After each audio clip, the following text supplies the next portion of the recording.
Hello दोस्तों, आप सभी को हिमाचल स्टेटहुड डे और 26 जनवरी रिपब्लिक डे की बहुत-बहुत शुभकामनाएं। तो बच्चों, स्वागत है आप सभी का मेरे यूट्यूब चैनल अनीता एजुकेशन में। आज मैं लेके आई हूँ आपके सामने चंबा डिस्ट्रिक्ट की हिस्ट्री, चंबा डिस्ट्रिक्ट के बारे में इम्पोर्टेंट चीजें। सबसे पहले मैं चंबा डिस्ट्रिक्ट क्यों कर रही हूँ, क्योंकि हमें पता है जब 15 अप्रैल 1948 को 4 डिस्ट्रिक्ट बने थे तो सबसे पहले चंबा बना था। इसलिए चंबा डिस्ट्रिक्ट का जो जो हिस्ट्री है वो बहुत ज्यादा है, वो बहुत वास्ट है। इसके चाहे आपकी पहाड़ियां हैं, इसकी रिवर हैं, टेम्पल्स हैं, हर चीज के बारे में इसमें जो भी एचपी के एग्जाम होते हैं उसमें क्वेश्चन आते ही हैं। तो वीडियो को शुरू करने से पहले चैनल को शेयर, लाइक एंड सब्सक्राइब जरूर कर दें। तो हमारा आज का डिस्ट्रिक्ट है चंबा। चंबा डिस्ट्रिक्ट, चंबा सबसे पहले क्यों लिया हमने, जब 15 अप्रैल 1948 को 30 पहाड़ी रियासतों को मिलाकर 4 डिस्ट्रिक्ट बनाए गए थे, उसमें बनाया गया था चंबा, CMMS, चंबा, सिरमौर, मंडी और महासू। चंबा डिस्ट्रिक्ट भी उसी समय बनाया गया था। तो चंबा से रिलेटेड बहुत सारे राजा महाराजा, क्योंकि ये रियासतें थी ना, तो बहुत से राजा इससे कंसर्न है। तो इतने सारे राजाओं के बारे में जानना या याद रखना तो पॉसिबल नहीं है। तो जिन भी राजा महाराजाओं ने कुछ अलग किया है, जिनके बारे में हमें पता होना चाहिए, उन राजाओं की मैं आपको आज जानकारी दूंगी। तो सबसे पहले देखिए, राजा मारू, ये मेरू नहीं है, जो मेरू वर्मन हमने किया था वो नहीं है, ये बाद में आएंगे। राजा मारू सबसे पहले जब चंबा बना ही था तो राजा मारू थे, और वो एक सूर्यवंशी राजा थे। सूर्यवंशी राजा थे। उन्होंने मतलब जब रियासतों को, कुछ रियासतों को मिलाकर चंबा बना, जैसे हिमाचल बन गया था वैसे ही चंबा बना था। तो चंबा मतलब जब चंबा बना ही था तो जो राजा मारू थे वो उस समय वहां पे राज करते थे। और ब्रह्मपुर की स्थापना भी उन्होंने की। कब की उन्होंने? 550 ईस्वी में। 550 ईस्वी में राजा मारू था जो, उन्होंने चंबा और ब्रह्मपुर की स्थापना की। ओके, पहला पॉइंट क्लियर हो गया। राजा हमने कौन सा देख लिया? राजा मारू। सेकंड है आदित्य वर्मन। ये वही राजा है जिन्होंने कुछ खास किया है, जिनके बारे में हमें पता होना चाहिए। आदित्य वर्मन, आदित्य वर्मन ने क्या किया? देखिए, सबसे इस यहाँ पे मारू था, उसके बाद आदित्य वर्मन, इसलिए कि इन्होंने जो वर्मन उपनाम है वो इन्होंने प्रयोग किया। सबसे पहले जो वर्मन उपनाम है वो किसने प्रयोग किया? आदित्य वर्मन ने, इसलिए ये इम्पोर्टेंट है। तो हर राजा के बारे में जो इम्पोर्टेंट चीज है, एक एक दो दो, वो हम डिस्कस करेंगे। आदित्य वर्मन ने सबसे पहले क्या किया? वर्मन उपनाम का प्रयोग किया।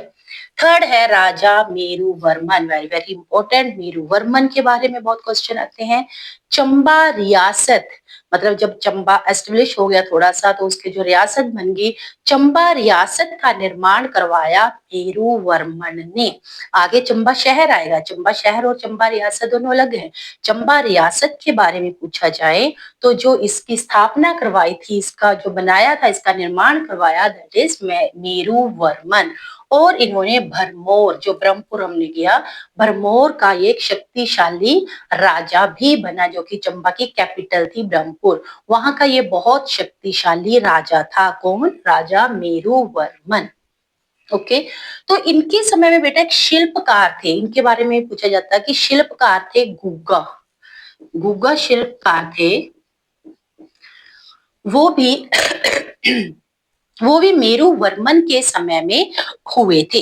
मेरू वर्मन के समय में गुग्गा जो शिल्पकार थे वो हुए थे। ये भी इंपॉर्टेंट है, इसके बारे में जरूर पूछा जाता है कि शिल्पकार गुग्गा थे वो किसके समय में था? तो वो मेरू वर्मन था। इन्होंने बहुत सारे मंदिरों का जो शिल्प कला थे, उनका निर्माण था, वो करवाने में हेल्प की थी गुग्गा ने।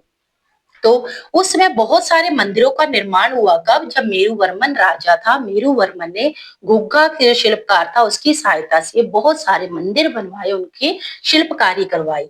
मुख्य मंदिर थे लक्षणा देवी मंदिर, मणि महेश मंदिर, गणेश मंदिर, नरसिंह मंदिर और शक्ति देवी मंदिर। लक्षणा देवी, मणि महेश, गणेश मंदिर, नरसिंह और शक्ति देवी मंदिरों का निर्माण राजा मेरू वर्मन के समय में हुआ था। और किसकी सहायता से? गुग्गा जो शिल्पकार था उसकी सहायता से। ओके, नेक्स्ट बेटा जो राजा है मुसान वर्मन। जो मुसान है ये संस्कृत में चूहों को कहते हैं। तो जो चूहा, इसलिए इसका नाम ऐसे ही पड़ा कि कहा जाता है, कहानी है कि मुसान वर्मन इसकी जो जान बचाई थी, चूहों ने इसकी जान बचाई थी। इसलिए ये इंपॉर्टेंट क्यों है? क्योंकि इसने अपने समय में चूहों के मारने पर प्रतिबंध लगा दिया था।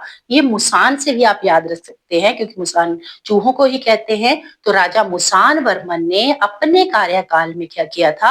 अपने राज्य में चूहों को मारने पर प्रतिबंध लगा दिया था। तो क्वेश्चन आ सकता है कौन सा राजा था जिसने चूहों के मारने पर प्रतिबंध लगाया था? तो कौन है वो? मुसान वर्मन। ओके, ये इंपॉर्टेंट हम राजा को डिस्कस कर रहे हैं। नेक्स्ट है बेटा हमारा वेरी वेरी इंपॉर्टेंट साहिल वर्मन। साहिल वर्मन। अब पहले मैंने आपको बताया जो चंबा रियासत थी उसकी स्थापना होगी, सबसे पहले मारूज आए, उसके बाद जो मेरू वर्मन था उन्होंने चंबा रियासत की स्थापना कर दी। अब साहिल वर्मन थे, पहले देखिए 550 ईस्वी में वहां पे हुई थी। अब 920 ईस्वी में साहिल वर्मन ने क्या किया? चंबा शहर की स्थापना कर दी। जो आज का चंबा है उसकी स्थापना की, उसको बनाया किसने? राजा साहिल वर्मन ने। कब? 920 ईस्वी में। ओके, तो इन्होंने कुछ मुख्य मंदिरों का निर्माण भी करवाया। लक्ष्मी नारायण मंदिर, चंद्रगुप्त मंदिर, कामेश्वर मंदिर, गौरी शंकर मंदिर। तो ये मंदिरों का निर्माण भी किसके कार्यकाल में हुआ? राजा साहिल वर्मन के कार्यकाल में। देखिए एक इन्होंने ना 84 सॉरी मेरा गला खराब है आज, 84 मठों, एक 84 मठों का निर्माण करवाया। चंबा में कहा जाता है ना 84 मंदिर, 84 वो मंदिर नहीं है, मठ है। उसके पीछे भी एक कहानी है। 84 साधुओं ने राजा साहिल वर्मन को वरदान दिया था। 84 साधुओं ने इकट्ठे ही, राजा जो साहिल वर्मन था उनको कोई संतान नहीं थी साहिल वर्मन की, तो उन्होंने 84 जो साधु थे ना उन्होंने इनको वरदान दिया कि आपके जो संतान है वो उत्पत्ति मतलब संतान की प्राप्ति हो। तो उसके बाद इनको 10 बेटे और एक बेटी पैदा हुई थी जिसका नाम था चंपावती। राजा जो साहिल वर्मन थे उनकी बेटी थी चंपावती, उसके नाम पर ही इन्होंने क्या किया था? चंबा, उसके शहर का जो नाम था वो चंबा, चंपा से ही रहने दिया था। तो जो 84 साधु थे इन्होंने क्या किया था? साहिल वर्मन को आशीर्वाद दिया था। तो इसीलिए उन्होंने उन्हीं साधुओं के लिए 84 मठ की स्थापना करवा दी थी। ये एक स्टोरी सी है, आप याद रख सकते हैं।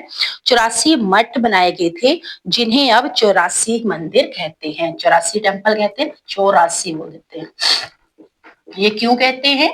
क्योंकि इनको 84 जो साधु थे उन्होंने साहिल वर्मन को वरदान दिया था संतान प्राप्ति के लिए। तो इन्होंने अपनी जो राजधानी है, अब पहले देखिए जो चंबा की कैपिटल थी वो क्या थी? भरमौर। अब साहिल वर्मन ने क्या किया? चंबा की जो राजधानी थी, कैपिटल थी, वो भी बदलकर चंबा ही रहने दी अपनी बेटी के नाम पर।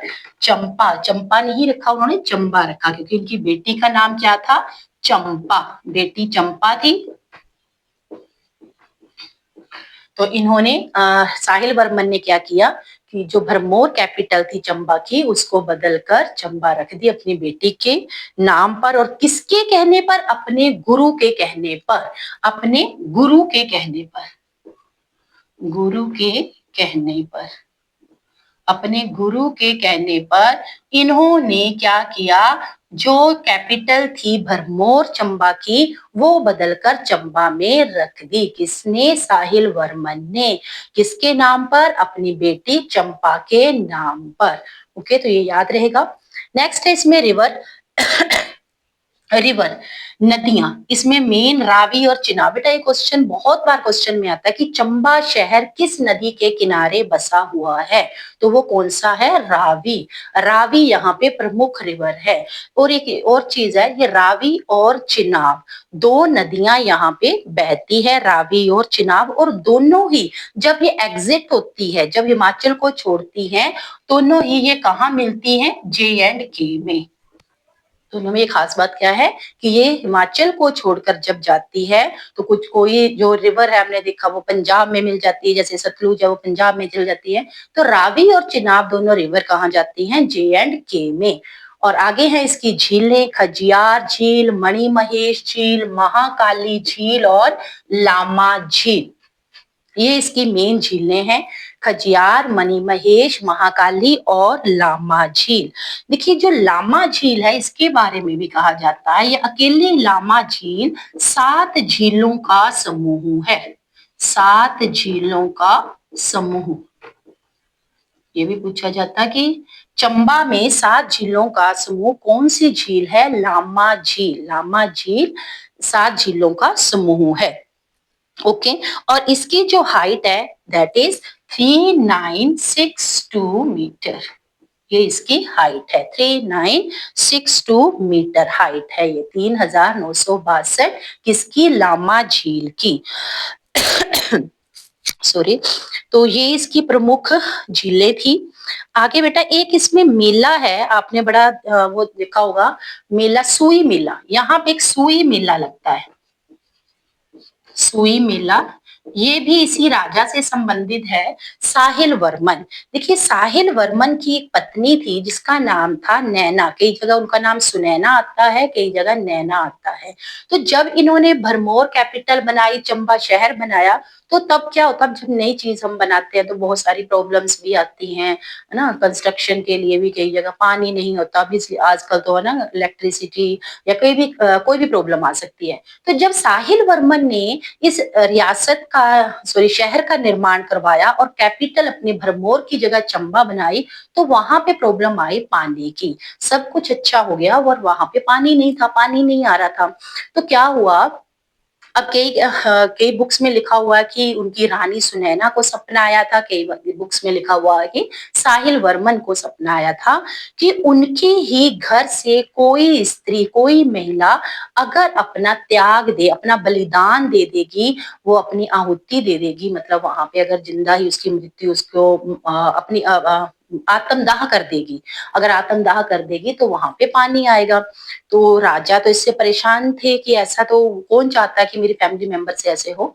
तो लेकिन जो इनकी पत्नी थी सुनैना, उसका नाम क्या था, सुनैना या नैना भी कहते हैं, रानी सुनैना या नैना, नैना देवी, नैना।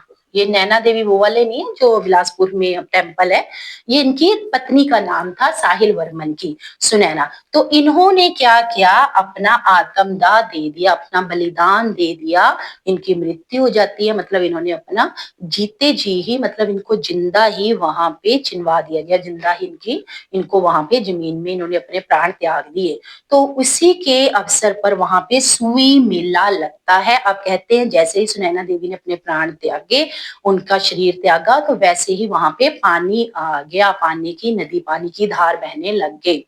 तो इसलिए साहिल वर्मन के साथ ये वाली स्टोरी भी जुड़ी हुई है, सुई मेला। अब क्वेश्चन आता है सुई मेला कहाँ लगता है, चंबा में लगता है, किसकी याद में लगता है, रानी सुनैना देवी की। वो कौन है, राजा साहिल वर्मन की पत्नी है। और एक और चीज, सुई मेला में केवल महिलाएं और बच्चे ही भाग ले सकते हैं, भाग ले सकते हैं। एग्जाम में पूछ लिया जाता है किस मेले में महिलाएं और बच्चे भाग लेते हैं, तो वो कौन सा है, सुई मेला। सुई मेला में बच्चों व महिलाओं के लिए ही है। और साहिल वर्मन ने क्या किया था, एक चीज और, तांबे की मुद्रा भी चलाई थी। यहीं पे लिख देते हैं, इन्होंने तांबे की मुद्रा भी चलाई थी, तांबे की मुद्रा। तांबे की मुद्रा भी चलाई थी। किसने? राजा साहिल वर्मन ने। तो ये थे इनके बारे में। अब थोड़ा सा और इसकी जो यहाँ पे कौन सी धार है, कौन से दर्रे हैं, उसके बारे में भी देख लें। चंबा के बारे में ही। चंबा में बेटा जो घाटियां है, आगे देखें इसकी घाटियां। चंबा में जो प्रमुख घाटियां है, रावी घाटी, रावी घाटी। रावी घाटी इंपॉर्टेंट है क्योंकि इसमें क्वेश्चन ऐसे नहीं पूछा जाता सीधा, रावी घाटी से रिलेटेड क्वेश्चन आता है। देखिए, दूध और शहद की घाटी, दूध व शहद की घाटी किसे कहा जाता है? रावी घाटी को। रावी घाटी को दूध और शहद की घाटी भी कहा जाता है। आगे इसमें जो एक यहाँ पे जो चंबा में बहुत ज्यादा उपजाऊ क्षेत्र है, जो उपजाऊ घाटी है, वो है भटियात।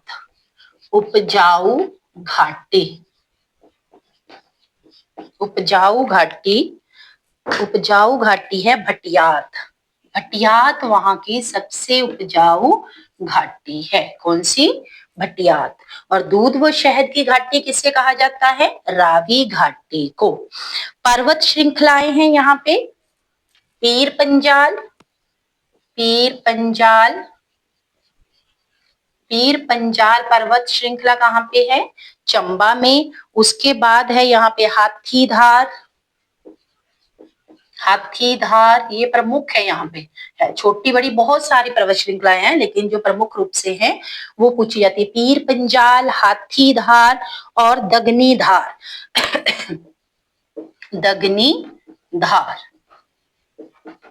दगनी धार ये यहाँ की प्रमुख पर्वत श्रृंखलाएं हैं। और दर्रे हैं यहाँ पे, दर्रे भी देख लेते हैं इसका।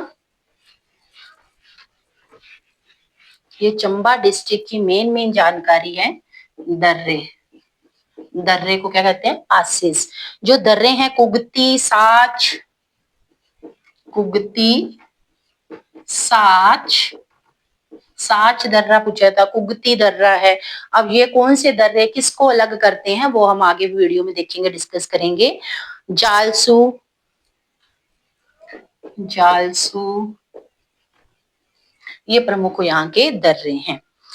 और यहाँ पे एक मंदिर है लक्ष्मी नारायण, वो भी 6 मंदिरों का समूह है। लक्ष्मी नारायण मंदिर है जो यहाँ पे जो साहिल वर्मन ने बनाया था, ये भी 6 मंदिरों का समूह है।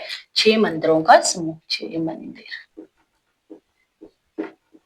ओके, तो ये थी चंबा शहर की मेन जानकारी। चंबा शहर में सबसे पहले राजा मारू आए, वो सूर्यवंशी राजा थे। उन्होंने 550 ईस्वी में चंबा की खोज की थी। उसके बाद आदित्य वर्मन, आदित्य वर्मन ने वर्मन उपनाम का आरंभ किया, उन्होंने वर्मन उपनाम लगाना शुरू किया। उसके बाद मेरू वर्मन, उन्होंने चंबा रियासत की स्थापना की। उनके टाइम में शिल्पकार गुग्गा आया। देखिए, शिल्पकार गुग्गा के बारे में ना साहिल वर्मन और मेरू वर्मन में दोनों में वो दिया जाता है, ऑप्शन दी जाती है। तो कई बार हम कंफ्यूज हो जाते हैं, साहिल वर्मन ने किया था क्योंकि उसके समय में हुआ था, क्योंकि उनके समय में बहुत सारे मंदिरों का निर्माण हुआ, और मेरू वर्मन के भी। तो जो गुग्गा शिल्पकार थे वो मेरू वर्मन के समय में आए थे। उसके बाद इनके साहिल वर्मन के एक मुसान वर्मन हमने पढ़ा, जिन्होंने चूहों के मारने पर प्रतिबंध लगाया था। साहिल वर्मन है, साहिल वर्मन ने 920 में चंबा शहर की स्थापना की। उनको 84 साधुओं ने आशीर्वाद दिया था संतान प्राप्ति का, जिसके कारण उनको 10 बेटे और एक बेटी प्राप्त हुई। बेटी का नाम चंपावती था, जिसके नाम पर उन्होंने जो कैपिटल थी भरमौर उसको बदलकर चंबा ही रख दिया। चंबा ही रख दिया। उनकी पत्नी थी सुनैना, जिन्होंने अपना बलिदान देकर वहां पे पानी की खोज कर सकते, ऐसे बोल सकते हैं, उन्होंने पानी वहां पे लेके आए। वो चंबा में भरमौर में पानी लेके आए, और उनकी याद में सुई मेला लगता है, जिसमें बच्चे और औरतें ही भाग लेती हैं, वहां पुरुष नहीं जाते हैं। उसके बाद झीलें हैं, खजियार, मणिमहेश, महाकाली, लामा झील। दर्रे हमने पढ़े, और वहां पे घाटियां, जो मेन घाटी है रावी घाटी, जिसे दूध और शहद की घाटी कहा जाता है। भटियात घाटी बहुत ही उपजाऊ घाटी है। तो यह था चंबा डिस्ट्रिक्ट। नेक्स्ट वीडियो में हम कांगड़ा डिस्ट्रिक्ट को डिस्कस करेंगे। तब तक आप मेरे चैनल को शेयर, लाइक एंड सब्सक्राइब करना ना भूलें। Thank you.